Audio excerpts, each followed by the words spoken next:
Kita lanjutkan di segmen ketiga untuk modul 2. Kali ini masih membahas berkaitan dengan sumber pustaka. Baik. Nah, ini sebelum kita masuk ke contoh yang kedua, setelah sebelumnya kita sudah menunjukkan contoh yang pertama berkaitan dengan contoh yang ada di publikasi di jurnal. Jadi ada beberapa catatan terkait sumber pustaka. Ya, secara umum kita berharap ketika kita mencantumkan sumber pustaka itu akan menunjukkan seberapa jauh kajian literatur yang dilakukan oleh penulis, seberapa paham terkait dengan materi tersebut. Selanjutnya, selain itu, dengan adanya sumber pustaka yang kita tuliskan dan kita sampaikan dalam karya tulis akan menunjukkan hubungan dari topik penelitian yang sudah dilakukan oleh peneliti-peneliti sebelumnya atau kajian-kajian sebelumnya. Nah, dari situ biasanya berkaitan dengan teori dasar, apa yang mendasari teorinya tentu saja mungkin sudah dilakukan oleh beberapa orang terlebih dahulu. Kemudian mungkin saja teori dasarnya juga baru atau baru diciptakan. Nah, tapi tentu saja keterkaitan atau latar belakang itu akan memiliki hubungan dengan hal-hal yang mungkin sudah pernah ditulis oleh peneliti sebelumnya. Selain itu, dengan adanya sumber pustaka, kita juga berharap bisa mengetahui pemahaman dari penulis ketika mempresentasikan karya tulisnya, apakah itu sesuai dengan yang ada disampaikan di sumber pustaka yang diacu, sehingga nanti akan menunjukkan deskripsi paragraf yang jelas. Jadi paragraf itu diharapkan akan menunjukkan pemahaman kita, apakah kita bisa mengacu pada sumber pustaka yang kurang lebih bisa dipahami secara objektif oleh mungkin oleh peneliti yang lain atau pada khalayak ketika dipresentasikan. Sebagai ilustrasi, ini sekedar ilustrasi misalkan.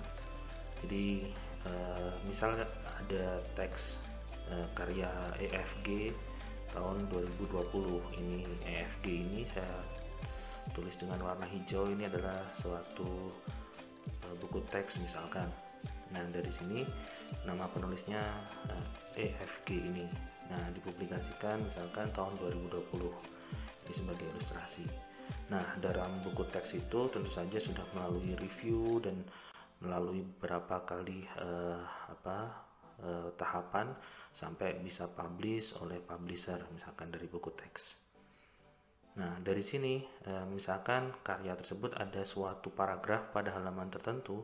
Di sini ditunjukkan misalkan satu paragraf, misalkan ada pernyataan sebagai berikut. Pemodelan ke depan menyatakan proses perhitungan data yang secara teoritis akan teramati di permukaan jika diketahui harga parameter model bawah permukaan tertentu, dan seterusnya sampai kalimat selanjutnya sampai selesai di sini.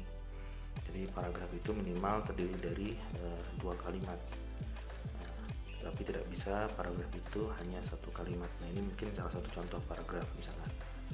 Nah, kemudian ada peneliti yang baru akan menulis mendasarkan deskripsi paragrafnya dari karya ini misalkan. Namun yang terjadi misalkan contohnya seperti ini, menuliskan pemodelan ke depan adalah suatu metode interpretasi yang memperkirakan densitas model bawah permukaan dengan membuat terlebih dahulu benda geologi bawah permukaan dengan nilai densitas tertentu. Kemudian kalimat selanjutnya mungkin dan disertakan sitasi dari penulis yang ini, EFG 2020. Nah, dari sini tentu saja deskripsi paragrafnya atau pilihan kalimatnya berbeda dan mungkin sangat jauh berbeda. Tetapi apakah benar pernyataannya itu, apakah selaras?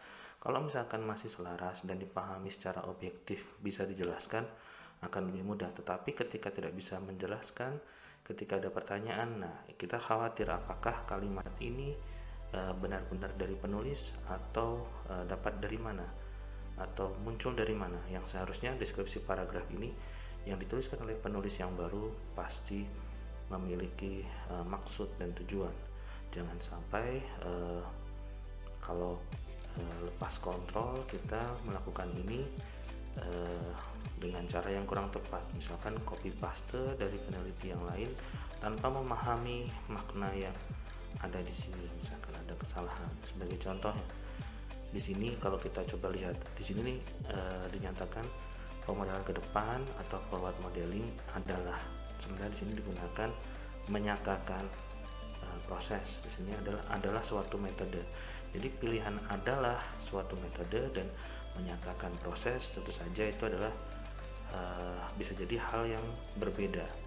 Nah, maksudnya apa? Nanti dikonfirmasi tentu saja apakah itu adalah pilihan kata yang tepat atau sesuai atau tidak. Kemudian ada kalimat suatu metode interpretasi yang memperkirakan densitas model bawah permukaan. Sementara di sini tidak ada istilahnya kata, misalkan tidak ada kata interpretasi, tidak ada kata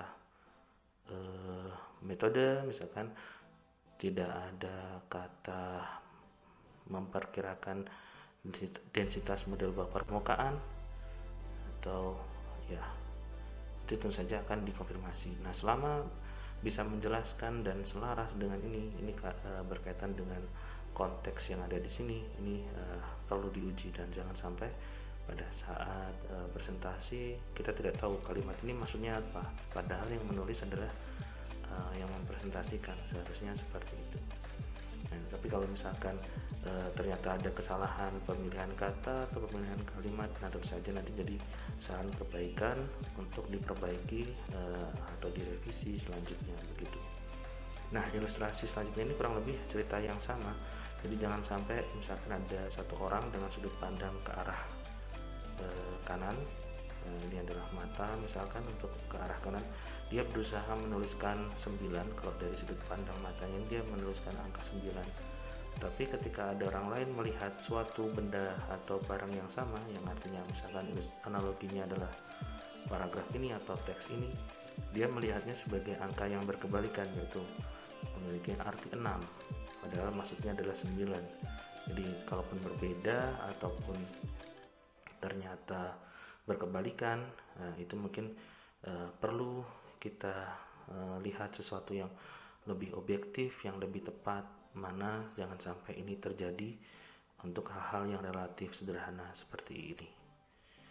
Oke, jadi meskipun sederhana tetapi dalam hal ini diperlukan bagian pemahaman, misalkan terkait dengan teori dasar dan deskripsi kalimat yang digunakan pada penulisan karya tulis.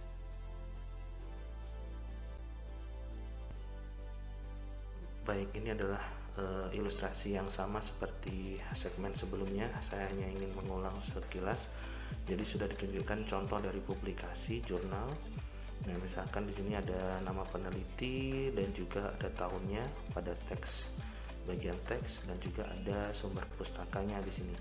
Ini adalah salah satu contoh atau gaya penulisan dari jurnal tertentu.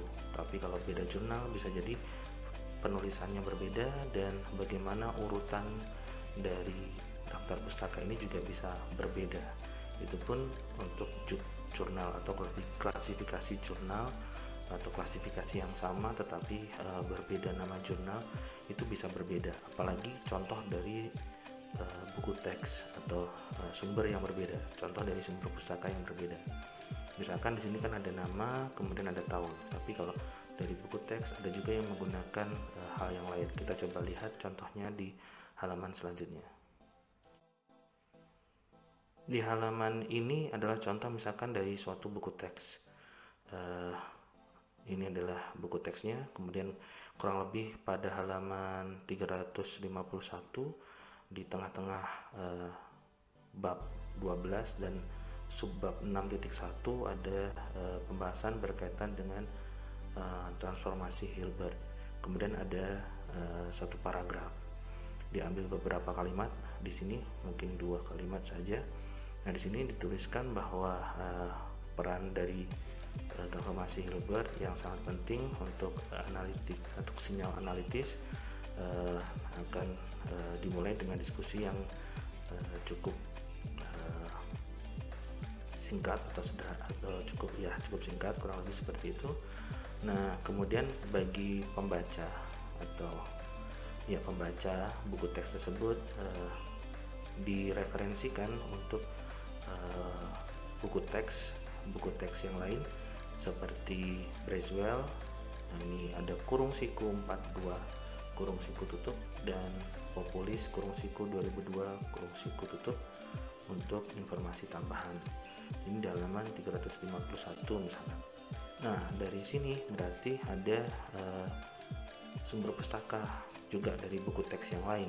Ada Braswell 42 dan Populis 2002. Ini bukan tahun, tapi ini adalah style penulisan yang berbeda dari contoh yang sebelumnya, yaitu ditunjukkan misalkan di halaman belakang yang relatif paling belakang, bagian belakang buku, halaman 421, dan halaman yang lebih belakang lagi kita bisa melihat ada kurung siku 42 Braswell. Berarti ini sumber pustakanya bisa kita cari, judul bukunya apa, publishernya apa, terbitan tahun berapa.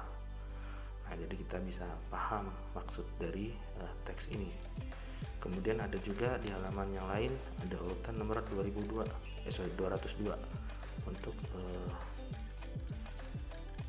penulisan dari karya Populis untuk buku judulnya ini dan terbitan 62 oleh publisher ini, misalkan seperti itu.